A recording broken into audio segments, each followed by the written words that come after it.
વધી જઈ રહી છે તેમ જોવા મળી રહ્યું છે। ત્યારે પોરબંદરથી 500 કિમી દૂર આ વાવાઝોડું જે છે તે જોવા મળી રહ્યું છે। ઉપરાંત વાવાઝોડું ગુજરાતના દરિયાકાંઠે પહોંચે તેવી પણ શક્યતાઓ છે। આજે દરિયાકાંઠે 45 થી 55 કિમીની ઝડપે પવન ફૂંકાઈ શકે તેવી પણ શક્યતાઓ છે। ઉપરાંત બિપોરજોય વાવાઝોડાની અસરના કારણે ભારે વરસાદ પણ પડી શકે છે। તો 15 જૂને બપોરે સૌરાષ્ટ્ર કચ્છ ખાતે આ વાવાઝોડું પહોંચી શકે છે। ઉપરાંત 6 કલાક बाद अत्यंत गंभीर चक्रवात में आ वावाझोडुं फेरवाशे। तो आज दरियाकांठे 45 से 55 किमीनी झड़पे जे छे पवन फूंकाशे। उपरांत गीर सोमनाथ, पोरबंदर अने द्वारका में सौथी वधारे आ बिपोरजोयनी असर जे छे ते जोवा मळशे। उपरांत माछीमारोने दरियो न खेडवा माटे जे छे कड़क सूचनो कराई रह्या छे, जेमां माछीमारोने दरियो न खेडवा माटे सूचनाओ अपाई रही छे। तो द्वारका में भारे पवन फूंकावानी शरूआत थई चूकी है। द्वारका खाते भारे पवन फूंकावानी शरूआत थई चूकी है। तो बिपोरजोय वावाझोडानी तीव्रता वधती जोवा मळी छे। पोरबंदरथी 500 किमी जे छे वावाझोडुं दूर नोंधाई रह्युं छे। उपरांत दरिया किनाराना विस्तारना लोकोने एलर्ट कराया छे। लोकोने दरिया किनारे न जवा माटे जे छे तेमने सूचनो कराया छे। उपरांत वावाझोडाना संकटना पगले राज्यना मोटा भागना बीच जे छे ते बंध करी देवाया छे। तो पोरबंदरथी 500 किमी दूर वावाझोडुं जे छे ते नोंधाई रह्युं छे। उपरांत वावाझोडुं गुजरातना दरियाकांठे पहोंचवानी शक्यताओ जे छे ते सेवाई रही छे। तो 15 जूने बपोरे सौराष्ट्र कच्छ कांठे आ वावाझोडुं जे छे बिपोरजोय वावाझोडुं पहोंची शके तेवी शक्यताओ छे। उपरांत 6 कलाक बाद जे छे अत्यंत गंभीर चक्रवात में आ वावाझोडुं फेराशे तेवी पण जे छे ते शक्यताओ छे।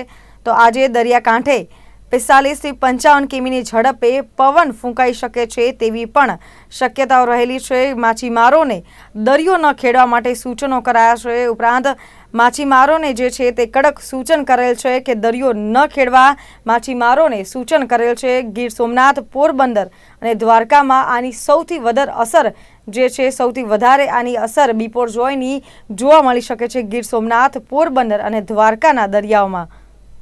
तो दरिया किनाराना विस्तारना लोकोने एलर्ट कराया छे। उपरांत माछीमारोने दरियो न खेडवा माटे सूचनो कराया छे। वावाझोडाना संकटना पगले राज्यना मोटा भागना बीच बंध करी देवाया छे।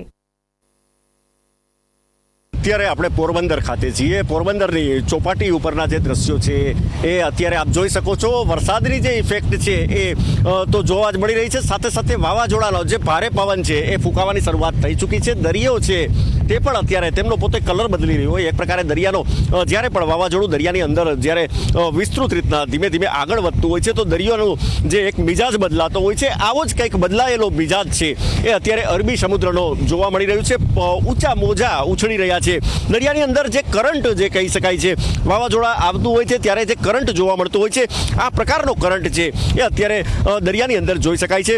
બીજું આપણે જણાવી દઉં કે અત્યારે જે દરિયાની અંદર જ્યારે અરબી સમુદ્રથી લગભગ 500 કિલોમીટર દૂર પોરબંદરથી 500 કિલોમીટર દૂર જ્યારે વાવાઝોડું છે એ દરિયાની અંદર છે તો ચોક્કસ દરિયાની અંદર અત્યારે જે પોરબંદરની વાત કરીએ તો 500 કિલોમીટર દૂર હોવા છતાં પણ દરિયામાં જે પોરબંદરના દરિયામાં જે કરંટ જોવા મળી રહ્યો છે આ કરંટ ચોક્કસ કહી શકાય કે આપ જોઈ શકો છો દ્રશ્યોની અંદર મોજા ઉછળી રહ્યા છે। ન માત્ર મોજા ઉછળી રહ્યા છે પરંતુ ભારે પવન સાથે મોજા ઉછળી રહ્યા છે। તેમને લઈ અને એક પ્રકારે કહી શકાય કે પ્રશાસન દ્વારા ચુસ્ત બંદોબસ્ત રાખી દેવામાં આવ્યો છે। આપ જોઈ શકો છો પોરબંદર આજે રવિવારનો દિવસ છે। ચોપાટી જેવો જે માહોલ હોય છે દરિયા કિનારે લોકો અવર જવર કરવા માટે થઈને મોટી સંખ્યાની અંદર અહીં આવતા હોય છે, પરંતુ અત્યારે આપ જોઈ શકો છો માત્ર પોલીસ જ અહીં જોવા મળી રહી છે। ચોપાટી ઉપર કોઈ જ પ્રકારનો જે વ્યક્તિ સામાન્ય લોકો છે એને અહીં આવર જવર ઉપર પ્રતિબંધ મૂકવામાં આવ્યો છે। પોલીસનો ચુસ્ત બંદોબસ્ત ગોઠવી દેવામાં આવ્યો છે। માત્ર ને માત્ર જે કહી શકાય કે સુરક્ષાના ત્યાં કારણો સબબ કોઈ પણ પ્રકારની જાનમાલને નુકસાન ન થાય તે માટે થઈ અને જે અત્યારે જે પોલીસ પ્રશાસન દ્વારા વ્યવસ્થા કરવામાં આવી છે। સાથે સાથે આપણે જણાવી દો કે ફરી એક વખત હું કેમેરામેનને કહીશ કેતનને કે દરિયાના દ્રશ્યો આપણે બતાવે। જે પ્રકારે વાવાઝોડું છે એ અત્યારે અરબી સમુદ્રમાં આ જ દરિયાની જે કહી શકાય કે 500 કિલોમીટર દૂર દરિયાની અંદર અત્યારે સર્જાયેલું છે તેની જે ઇફેક્ટ છે એ જોઈ શકાય છે। સમુદ્રની અંદર ઊંચા જે મોજા ઉછળી રહ્યા છે અને ખાસ તો આપણે જણાવીશ કે જે પ્રકારે વાવાઝોડું જ્યારે દરિયાની અંદર ઉદ્ભવતું હોય છે અને દરિયાની અંદર જ્યારે તે ગતિ પકડતું હોય છે તો દરિયો છે એક પ્રકારે પાછળથી ઊંચો થતો હોય આ પ્રકારના દ્રશ્યો છે એ એમના એક સંકેતો કહેવાય છે કે વાવાઝોડાની તીવ્રતા વધી રહી છે। આવી જ કંઈક જે દ્રશ્યો છે એ અત્યારે પોરબંદરના દરિયાની અંદર જોવા મળી રહ્યા છે। આપણે જોઈ શકીએ છીએ કે ઊંચા જે મોજા પણ ઉછળી રહ્યા છે અને વરસાદ પણ ધીમે ધીમે અહીં શરૂ થઈ ચૂક્યો છે।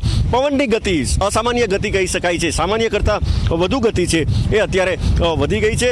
ચોક્કસ કહી શકાય કે હવામાન વિભાગ દ્વારા જે પ્રકારે પૂર્વાનુમાન કરવામાં આવ્યું છે આજે બપોર સુધીમાં વાવાઝોડું છે એ ભયંકર જે કહી શકાય સિરિયસ જે કહી શકાય આ પ્રકારની જે કેટેગરીમાં આવી શકે છે। ચોક્કસ તેમની અસરો છે એ પોરબંદરમાં અત્યારે આપણે જોઈ શકીએ છીએ।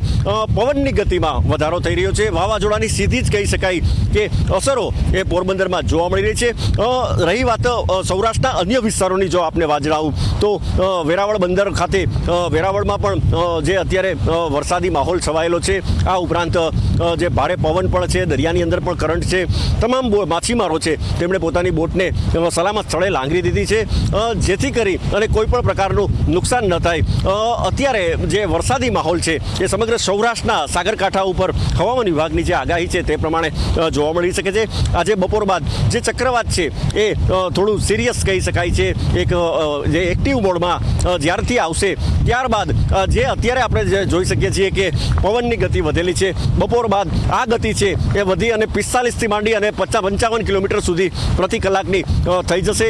આગળ જતાં જ જે સિવિયર જે કહી શકાય કે વાવાઝોડું જે સ્વરૂપ ધારણ કરશે, બિપોરજોય જે વાવાઝોડું છે એ વધુ ભયંકર જે પરિસ્થિતિમાં આવી શકે છે, ખતરનાક મોડમાં આવે છે। તો આવા સંજોગોની અંદર આગામી 2 થી 3 દિવસ દરમિયાન પવનની ગતિમાં અસામાન્ય વધારો એટલે કે પ્રતિ કલાક 100 કિલોમીટરની ગતિએ પણ તે પહોંચી શકે આવી પણ એક શક્યતાઓ જોવા મળી રહી છે। ફરી એક વખત આપને જણાવીશ કે પોરબંદર ખાતે અત્યારે જે વરસાદ શરૂ થઈ ચૂક્યો છે, પવનની ગતિમાં વધારો થઈ ચૂક્યો છે, વાવાઝોડાની ઇફેક્ટ છે એ અહીં સીધી જ જોવા મળી રહી છે। જી વૈભવી।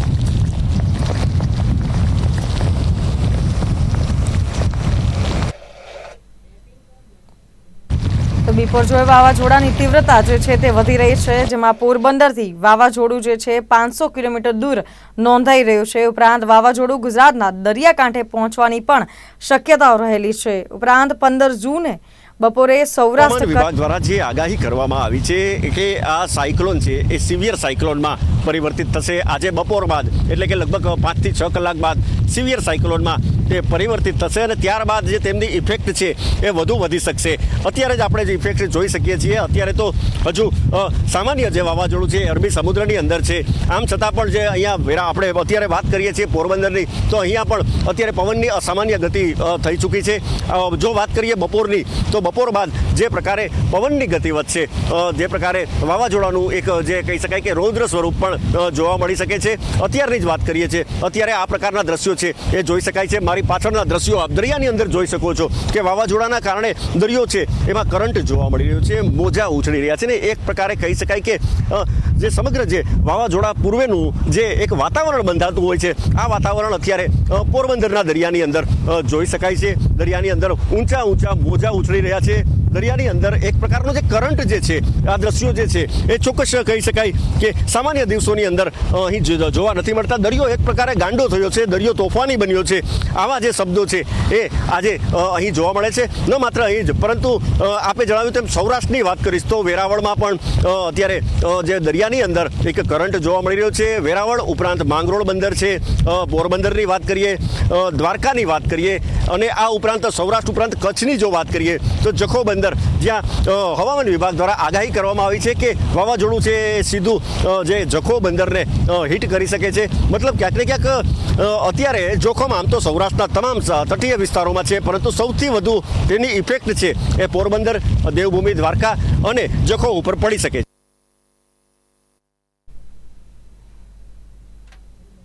તો બિપોરજોય વાવાઝોડાની જે છે અસર જોવા મળી રહી છે, વાવાઝોડાની તીવ્રતા વધતી જોવા મળી રહી છે। પોરબંદરથી 500 કિલોમીટર દૂર આ વાવાઝોડું નોંધાઈ રહ્યું છે। ઉપરાંત વાવાઝોડું ગુજરાતના દરિયાકાંઠે પહોંચવાની શક્યતાઓ પણ વધી ગઈ છે। તો 15 જૂને બપોરે સૌરાષ્ટ્ર કચ્છ ખાતે જે છે આ વાવાઝોડું પહોંચી શકે છે। 6 કલાક બાદ અત્યંત ગંભીર ચક્રવાતમાં આ વાવાઝોડું ફેરાઈ શકે તેવી પણ શક્યતાઓ રહેલી છે। તો દરિયાકાંઠે આજરોજ 45થી 55 કિમીની ઝડપે પવન ફૂંકાઈ શકે તેવી પણ શક્યતાઓ રહેલી છે. તો ગીર સોમનાથ, પોરબંદર અને દ્વારકામાં સૌથી વધારે બિપોરજોયની જે છે તે અસર જોવા મળશે. ઉપરાંત માછીમારોને દરિયો ન ખેડવા માટે કડક સૂચનો કરાયેલા છે.